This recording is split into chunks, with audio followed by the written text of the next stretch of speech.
Do you want to learn how to make this cute peppermint cake? I'll show you step by step.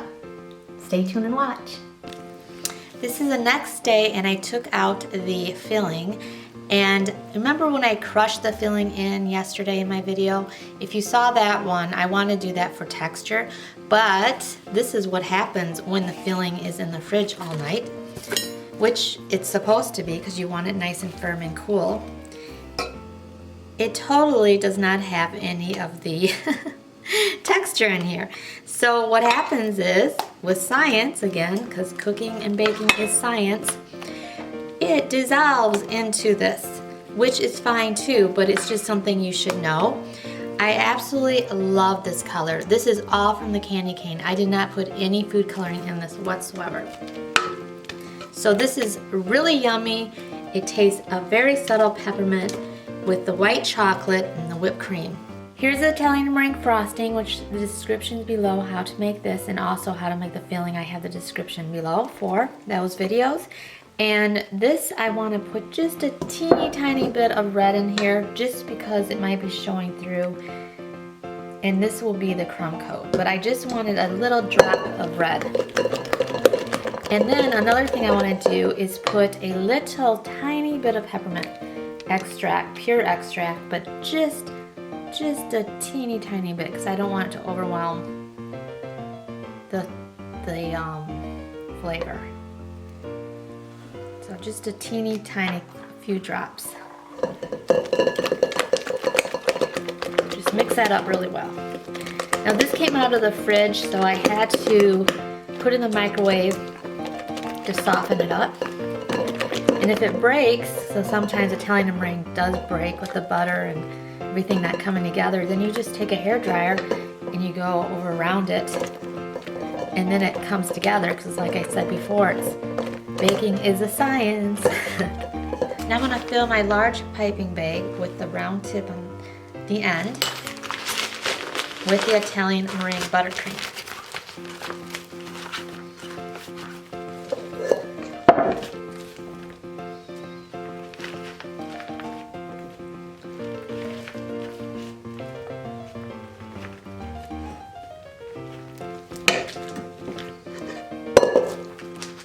Fold the sides up, shake it down, put it on my cutting board, and I just kind of pat it to get air bubbles out and bring it up with my hands. And then I take my thumb out like this, put it down, twist and twist, and then around the finger like this. So this is my chocolate cake. I have it in the description below, the link for the video for this. It's my go-to chocolate because it is amazing and moist, and I just love it, and all my customers do too. So you just want to take a little bit of the frosting and put it on an 8-inch round because that's what this cake is, 8 inches. So you have to do it the same size as your cake, and you place it down like that. And then I'm going to take this, and it's called a dam what you do, because I want to put filling in here. So what I do is I just go all around it. So it's like a dam.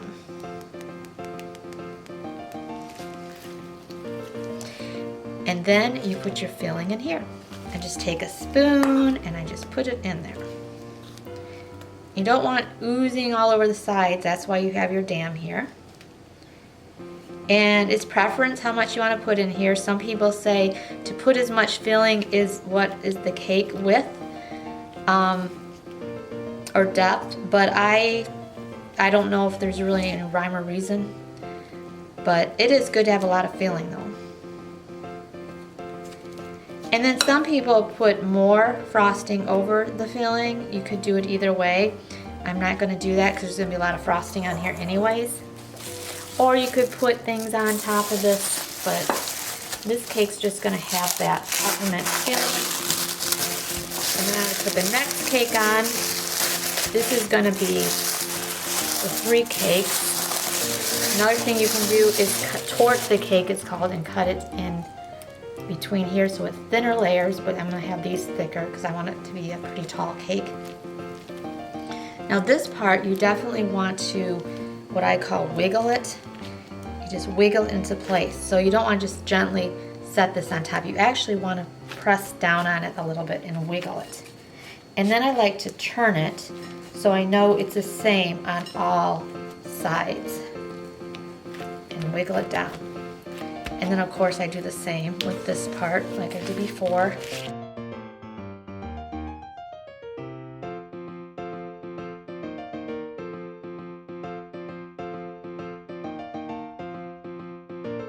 Okay, now the next thing I'm going to do is called a crumb coat, and that is with taking my piping bag again, and I'm going to fill in the gaps, because there's always gaps, like where the layers are, like right there you can see a gap. I just want to press down and fill that, and you can do this even the areas that aren't gaps, but I'll show you what I do. I don't use a piping bag for the rest of it. You'll see how I do that. And some people do, and it's just a matter of preference. It's not right or wrong. You find your own method. And the tools of the trade. So this is called an offset spatula, and I like to use a medium-sized one when I do this. So basically what I do is I do it on the side, and I come around to smooth out and fill in basically the gaps.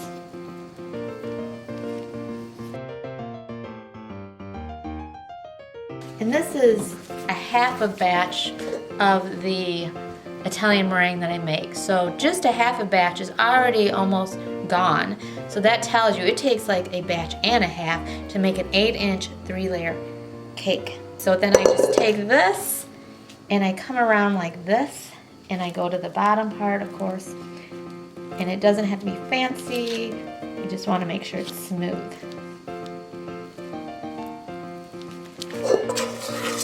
Some people like the look of a naked cake. It's basically what a naked cake is.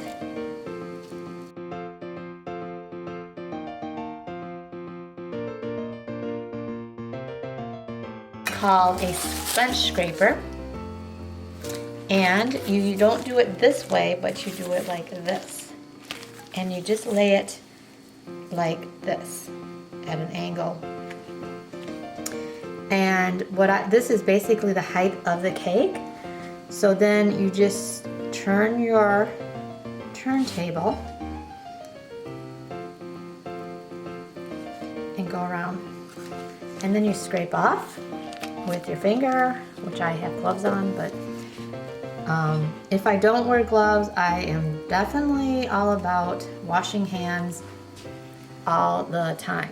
In Europe, they don't even have a rubber glove rule for bakers because they just think that it's false security, and people might be worse with wearing gloves because they think, oh, I have gloves on, so everything's okay, and I can wear the gloves all day, which means they have unsanitary gloves on all day because they're not changing them.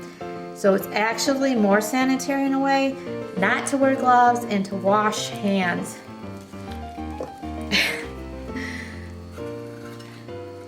Anyway, so that is what a crumb coat looks like on the sides. And then on the top,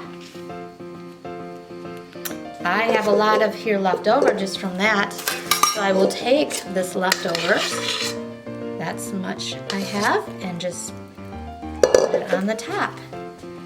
And then go over the sides again. Or over the edge, I should say, not the sides. Go over the edge. Go all over the edge. And that's fine because now what you can do, that's kind of fun, is you take your offset spatula and you smooth the sides out. So then it's going to have a ledge. I kind of think they look like mountains. Kind of like the plates tectonics, you know, when they come together and they form a mountain. That's what I learned in geology class a long time ago. Anyway, so then I just want to come in with those little peaks. And so it's nice. And it's level. All right, now this goes in the fridge, refrigerator, however you say it, for at least 15 minutes.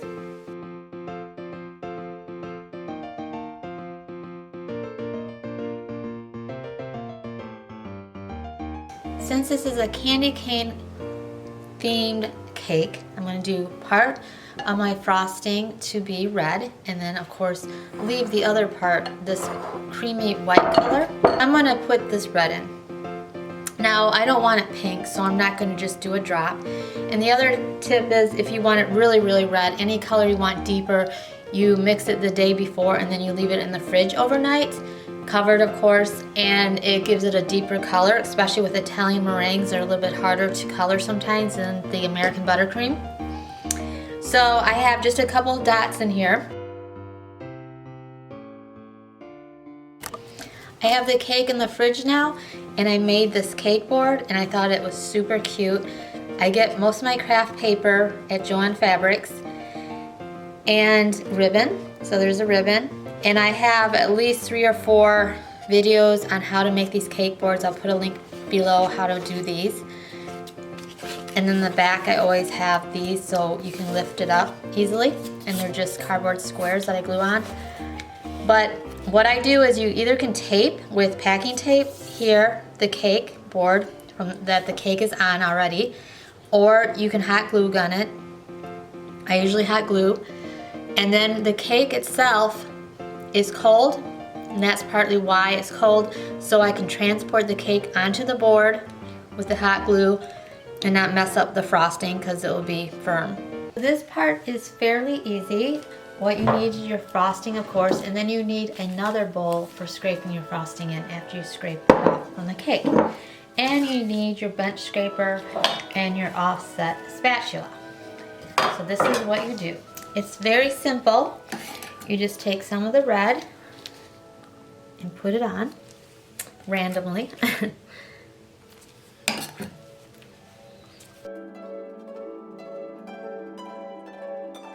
With the cream.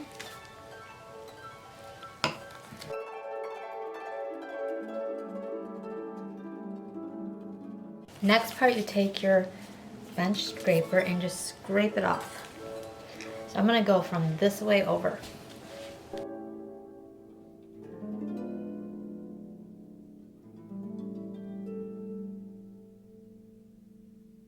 Next thing I do is put a drip on the side. I melted white chocolate wafers, put it in a disposable piping bag, and then you want to cut the tip off, but not too much because you don't want it oozing out a lot, just a little. So what I do is I just hold it right to the rim of the cake,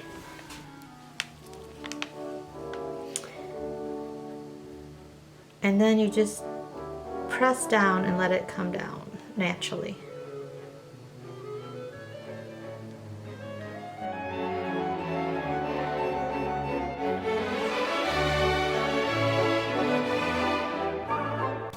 To go with the peppermint theme, I decided to use my peppermint candies that I got from Joann Fabrics, and there's little pieces of peppermint in these, and candy canes that are white and red with white sprinkles.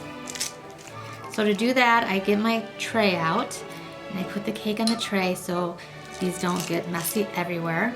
And you have to tilt your cake, put some in your hand, and I'll probably stand up doing this.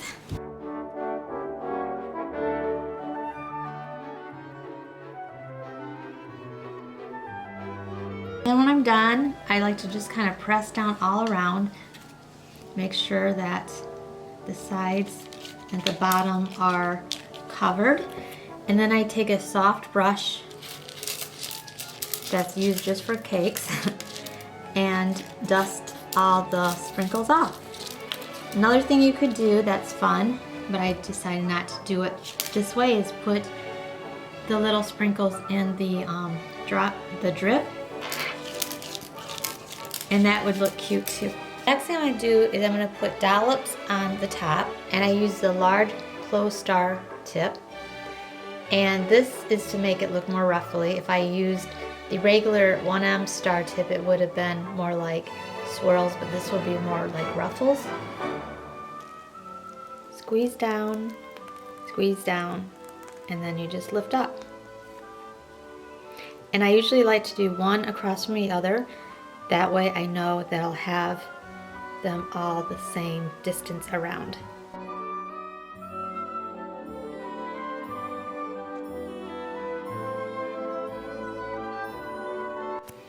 I'm going to set this in the refrigerator, so these are a little bit harder for me to put candy on top of them.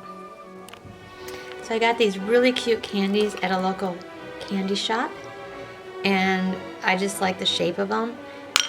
And then this one's a little different, more like a ball shape. And then I have these white candies that are a little bit bigger than regular pearls candies, so I thought those would be pretty for decoration. So I'll just put one on every other one that are like this.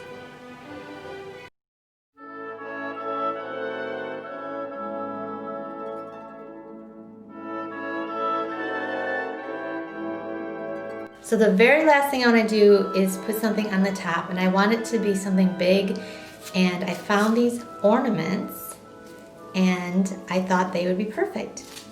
And I also found this ornament. This was a hanging ornament, and I took the bottom off it and I glued a popsicle stick on it. I bought 2 of these, and to make them food safe, I put food safe saran wrap around the end.